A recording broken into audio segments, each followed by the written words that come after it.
Magluluto tayo ng kwek-kwek, kwek-kwek, kwek-kwek, kwek-kwek, kwek-kwek, kwek-kwek, kwek-kwek, kwek-kwek, kwek-kwek.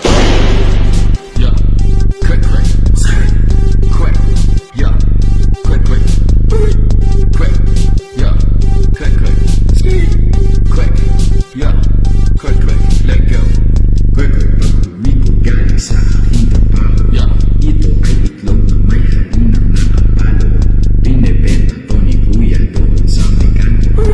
Nakain na ko, kumakain na ko.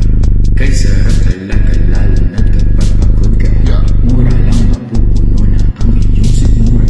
Kunin ang bote at lagyan ito ng puting suka. Yeah. Sa huli ikaw ay mapupuno sa itlog na may harina. May harina, di mo kayang takasan. May harina, may harina, may harina. Sarap talaga ito dahil merong harina. Tingin mo ba sa kwek-kwek isang beses kinakain? yeah, Pambuong araw hindi kailangan pang isipin.